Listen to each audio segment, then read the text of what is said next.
Welcome to class 8. Now we will continue up with our chapter, that is chapter number 16, our constitution. We were reading about India. Let's continue our chapter. But before that, subscribe the channel and share it with your friends as more and more possible. India is a sovereign, socialist, secular and democratic republic. Let's study about these features one by one. India is a sovereign state. Sovereign का individual meaning लिख लो, a king और a queen. King या queen क्या किसी की सुनते हैं? वो अपनी मर्जी करते हैं. सेम एज सॉवरेन स्टेट का मतलब है जब आपके पे कोई भी एक्सटर्नल कंट्रोल ना हो, कोई भी आपको कंट्रोल नहीं करा, आप फ्री हो. Because the country is free from all external controls. हमें इंडिया को सॉवरेन स्टेट में क्यों बोला जाता है? Because it is free from all external controls. कोई भी और कंट्री हम पे अपने डिसीजंस इम्पोज नहीं कर सकते. Internally we are free to take our decisions. हमें हक है कि हम अपने डिसीजंस फ्रीली ले सके. कोई हमें डिक्टेट नहीं कर सकता अपनी पॉलिसी से या टर्म से, ना ही कोई इंटरनल अफेयर्स में इंटरफेयर कर सकता है. Second, India is a socialist state. Socialist means Samajwadi, मतलब सभी लोगों का ध्यान रखती है. सभी, बेशक सोसाइटी में कोई भी कास्ट है, किसी भी रिलीजन के लोग हैं, सबको अपलिफ्ट करने की. ऐसे कुछ नहीं है कि एक पर्टिकुलर सेक्शन ऑफ सोसाइटी के बारे में सोच रही है, वो सभी लोगों के बारे में सोचती है. Because socialism is one of the national goals of to be achieve, कि पूरी सोसाइटी का विकास हो, प्रोग्रेस हो. This India is against exploitation in all forms. अत्याचार, एक्सप्लॉयटेशन उसके बिल्कुल विरोध में है. And will try to establish economic justice, कि सभी इकोनॉमिकली इक्वल हों without being attach to any particular ideology. किसी भी एक आइडियोलॉजी के बेसिस पे नहीं है इंडिया से. India is a secular state. Secular means not connected with any religious or spiritual matter. किसी एक पर्टिकुलर धर्म को प्रमोट नहीं कर रहा इंडिया. इंडिया में आप देखते हो डिफरेंट धर्म के लोग रहते हैं, तो एक पर्टिकुलर रिलीजन को प्रमोट नहीं करता India. All religions enjoy equal freedom. No discrimination is made on grounds of religion. Religion basis पे कोई डिस्क्रिमिनेशन, भेदभाव नहीं होता. Right to freedom of religion is granted by our constitution under the fundamental rights. Next chapter में हम पढ़ेंगे हमारे fundamental rights, उसमें आएगा right to freedom of religion. India is democratic state. Democratic का मतलब है supporting equal rights for all people. सभी लोगों को इक्वली अधिकार है. Our government is elected by the people. आपको पता है सरकार जो है आम जनता द्वारा चुनी जाती है. बेशक वो प्रधानमंत्री है, पीएम है, एमपीज द्वारा एमपीज आप चुनते हो, मेंबर ऑफ पार्लियामेंट. उसके बाद प्रधानमंत्री जी जो है वो बनते हैं, और उसके बाद आप देखते हो कि एमएलए से सीएम बनते हैं. तो ये सब आम जनता द्वारा चुने जाते हैं. The administration of the country is carried out by elected. और सरकार किसके द्वारा चलाई जाती है? जो भी आपने इलेक्ट किए हैं रिप्रेजेंटेटिव्स, ठीक है, उनके द्वारा. The government is run according to basic rules. और गवर्नमेंट बेसिक रूल्स के अकॉर्डिंग चलती है. रिपब्लिक. इंडिया रिपब्लिक क्यों है? रिपब्लिक का मतलब क्या होता है? A state in which supreme power is held by the people and their elected representatives. ऐसी सुप्रीम पावर, ऐसी स्थिति जब जो है सुप्रीम पावर जो है जो लोगों के द्वारा चुनी जाती है, या उन्हीं लोगों में से कुछ लोग होते हैं जो चुने जाते हैं. Which has elected and nominated president. So head of the state क्या है? हमारा राष्ट्रपति, हमारे president is an elected head of the amongst the people. उन्हीं लोगों में से एक होते हैं. On the other hand, in spite of being democracy, England जो है रिपब्लिक नहीं है. बिकॉज वहाँ किंग और क्वीन है. किंग और क्वीन हेरिडिटरी है वहाँ पर, और वहाँ रिपब्लिक नहीं है. ये आपके filling the blanks book exercise का भी एक पार्ट है. Next page, parliamentary form of government. अभी हम 5 पिलर्स पढ़ने वाले हैं. 5 पिलर्स जो मतलब हमारे कॉन्स्टिट्यूशन के क्या फीचर्स हैं, 5 वो पढ़ने वाले हैं. ये फर्स्ट है कि हमारी गवर्नमेंट कैसी है? पार्लियामेंट्री फॉर्म ऑफ गवर्नमेंट है. Both the centre and the states. आपको पता है सेंट्रल गवर्नमेंट अलग है, स्टेट गवर्नमेंट अलग होती है. In fact we have adopted this system on British pattern. British pattern पे हमने ये सिस्टम अपनाया है, parliamentary form of government. In parliamentary democracy क्या होता है, क्लोज रिलेशन होता है लेजिस्लेचर के एंड एग्जीक्यूटिव के बीच में।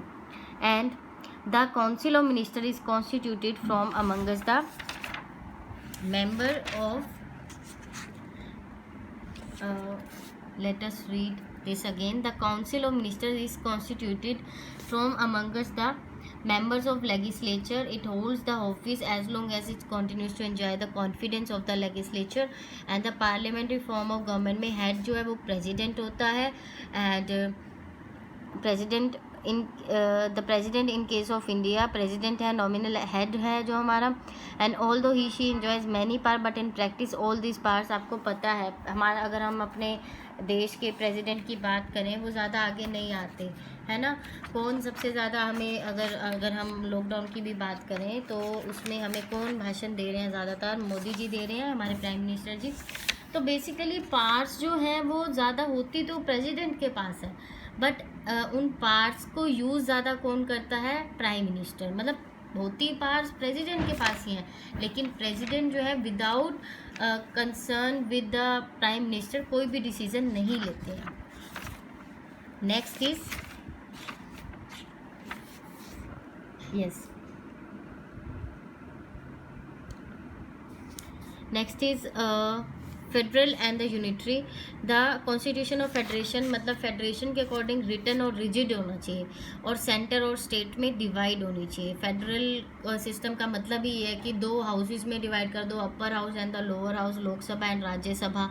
And it interprets the there is an independent judiciary which interprets the constitution and settles the disputes. अभी थोड़ा टाइम पहले जो जुडिशरी है उसे क्या है, इंडिपेंडेंट कर दिया है, मतलब उस पर किसी का अधिकार नहीं है, ना सेंटर का ना स्टेट का। अगर सुप्रीम कोर्ट अपने बेसिस पे डिसीजन ले रही है, हाई कोर्ट अपने बेसिस पे ले रही है, ये नहीं है कि वो सेंटर या स्टेट के अकॉर्डिंग चलेंगी। No, they will work independently. जो जजेस को फैसला करना है वो अपने अकॉर्डिंग करेंगे। They are not bound by any government.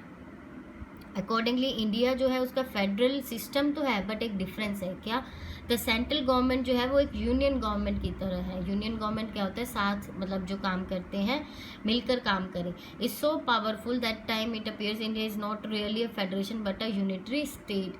मतलब जो राज्य सरकार है, जो state government and the central government वो मिल के काम करती है। However the constitution of India उसमें सेवरल फीचर्स तो हैं फेडरेशन के, लेकिन हमारी जो इंडिया है वो यूनिटरी स्टेट ज़्यादा है बजाय कि फेडरल के। Some people describe India federation with a very strong central government. इसलिए इंडिया को क्या कहा जाता है, फेडरल सिस्टम तो बोला जाता है, लेकिन with very strong central government. Do you know is important universal adult franchise क्या होता है। 1950 में हर सिटीज़न को एक अधिकार दिया गया था, राइट टू वोट। वो अधिकार जो था 21 जो था वो अबव द एज ऑफ 21 वालों को था, लेकिन 26th अमेंडमेंट होने के बाद 1988 में ये कर दिया 18 साल तक। ठीक है, 18 साल या 18 साल से ऊपर जो भी है वो वोट कर सकता है। And universal adult franchise same वही बात लिखी है, जो 18 साल या 18 साल से ऊपर है वो वोट कर सकता है, एलिजिबल है विदाउट एनी डिस्क्रिमिनेशन। किसी भी कास्ट का है, कलर, क्लास, रिलीजन, जेंडर, वो उसको अधिकार है वोट करने का अगर वो इंडिया का नागरिक है, सिटीजन है। It is based on equality which is basic principle of democracy. Equality based है, the right enables all citizen to involve in governance of the country through their elected representatives. Single citizenship, USA जो है उसमें double citizenship है। इसका मतलब क्या है, India में पहली बात सुनो, सिंगल सिटीजनशिप है। सिंगल सिटीजनशिप मीन्स आपको सिर्फ भारत की नागरिकता मिलेगी। यू आर ओनली, आप ऐसे बोले जाओगे इंडियन हो आप, यू आर अ इंडियन। लेकिन आप क्या ऐसे बोलोगे, अगर आप हरियाणा में रह रहे हो या पंजाब में रह रहे हो, आप हरियाणवी हो, पंजाबी हो, और अलग से बोलोगे आप इंडियन हो। No, we all have one citizenship that is Indian. We are Indian. यहाँ से आप पढ़ो, but India we have single citizenship, therefore every Indian irrespective of place, वो कौन से प्लेस से है, वो मैटर नहीं करेगा, बेशक वो हरियाणा, पंजाब, बिहार, झारखंड कहीं से भी हो, उसके पास एक ही सिटीजनशिप है, that is Indian. There is no citizenship in the name of whole state. State name पे कोई सिटीजनशिप नहीं है, लेकिन अमेरिका पे स्टेट नेम पे भी सिटीजनशिप लेनी पड़ती है आपको, और आपको यूएसए की भी लेनी पड़ती है। All the citizen of India can secure employment anywhere. हम कहीं पे भी एम्प्लॉयमेंट, हम कहीं पे भी जाके जॉब कर सकते हैं। ऐसा नहीं हम इस स्टेट में सिटीजन है तो हम इसी स्टेट में रहेंगे, लेकिन यूएसए में ऐसा है, अगर आप इस स्टेट के सिटीजन हो तो आप उसी स्टेट में रहोगे। People who call themselves Punjabis, जो अपने आपको पंजाबी, मराठी, गुजराती बोलते हैं, वो सिर्फ लैंग्वेज बेसिस पे बोलते हैं। ऐसे नहीं है कि उनके पास वहाँ की पंजाब की पंजाबी सिटीजनशिप है, no. Single integrated system, last feature है ये कि सिंगल इंटीग्रेटेड सिस्टम है। Like the judicial system, USA का क्या सिस्टम है, सेपरेट है, federal and the state court सब अलग अलग है। लेकिन इंडिया में क्या है, entire judicial system one hierarchy का है, आपको पता है। पहले डिस्ट्रिक्ट लेवल कोर्ट होती है, उसके बाद अगर वहाँ पर आपकी सुनवाई नहीं होती, डिस्ट्रिक्ट लेवल कोर्ट पे, मतलब जो आपके डिस्ट्रिक्ट में है वहाँ सुनवाई नहीं हुई, वहाँ का फैसला आपको पसंद नहीं आया, तो आप हाई कोर्ट में अपील कर सकते हो। हाई कोर्ट जो है यहाँ पर इसके ऊपर है, ये हायरार्की है, ये लोअर लेवल की है, ये मिडल लेवल की है। हाई कोर्ट जो है हर स्टेट की अलग होती है, एक स्टेट में एक ही होती है, लेकिन हरियाणा पंजाब की कैपिटल एक है चंडीगढ़, तो अब एक चंडीगढ़ में है और वो कॉमन है। उसके बाद अगर हाई कोर्ट का फैसला भी आपको पसंद नहीं आता, आपके हक में नहीं है, तो आप लास्ट कहाँ अप्लाई कर सकते हो, सुप्रीम कोर्ट में। सुप्रीम कोर्ट में तो ये एक हायरार्की है, ठीक है, lower level, middle level and the upper level.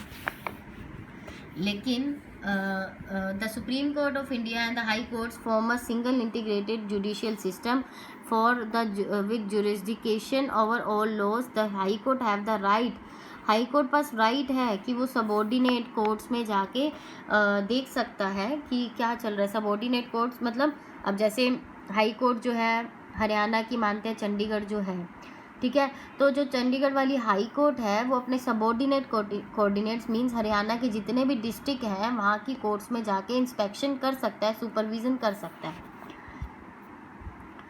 And India has independent judiciary, इसका मतलब क्या है, आप इन्फ्लुएंस नहीं कर सकते हो जजेस को एज एन कोर्ट। अगर आप हाई पोस्ट पे हो, हाई पावर पे हो, जैसे मिनिस्टर्स के भी कुछ केसेस हैं जो कोर्ट में गए हैं, तो वो इन्फ्लुएंस नहीं कर सकते, क्योंकि जो जुडिशरी सिस्टम है वो फ्री है, इंडिपेंडेंट है, उसका सरकार से कोई लेना देना नहीं है। एंड फ्री फ्रॉम, अभी ये थोड़े टाइम पहले ही किया है, free from the influence of the executive and the legislature. जजेस are appointed on the basis of, जजेस को उनकी क्वालिफिकेशन बेस पे अपॉइंट किया जाता है, कोई रिश्वत दे के या फिर कोई बाइसनेस बेसिस पे नहीं, but they can not be easily removed, और उन्हें इजीली भी हटाया नहीं जा सकता। अगर किसी मिनिस्टर के खिलाफ कुछ ऐसे डिसीजन ले लिया तो ऐसे तो जजेस को हटा दिया जाए, नहीं, ऐसा नहीं हो सकता, बिकॉज इंडिपेंडेंट सिस्टम है। नेक्स्ट है फंडामेंटल राइट्स जो है, directive principle of state policy, हमारा बिल्कुल नेक्स्ट चैप्टर का हमारा ये टॉपिक है, यही नेम है हमारे चैप्टर का। Are all the basic features हैं कॉन्स्टिट्यूशन के, जिसमें हमारी फंडामेंटल ऑब्लिगेशंस बताई गई हैं एज एन सिटीजन, हमें क्या क्या बातें जो हैं वो ध्यान रखनी चाहिए, हमारी क्या duty as an Indian, and we shall learning about this about in the next chapter. Keywords बेटा आप कर लेना। नॉन ड्राफ्ट क्या होता है, governance, hereditary, jurisdiction, non justiciable, okay, matters that can not be decided by a court. फटाफट से exercise कर लो। फर्स्ट है, in a parliamentary form of government the president enjoys the real power as the state head. Constituent assembly, B, indirectly elected members। Third, most of the provision of Indian Constitution are amended by special majority। And next is freedom of religion makes India a secular state, and which one of the following statement goes against the spirit of federalism? It's third, the government at the center is very strong। Fill in the blanks, family, and second, physical, cultural, social principles, laws, king, queen, and India has an integrated system। या queen और queen को आप hereditary भी लिख सकते हो, is hereditary. And Mohan is Gujarati, false, true, true, false. Okay, that's all with the chapter, and next video is about the map skills of this chapter. Till then, stay tuned to the channel and like the video, subscribe the channel, and share it with your friends also. Thank you so much.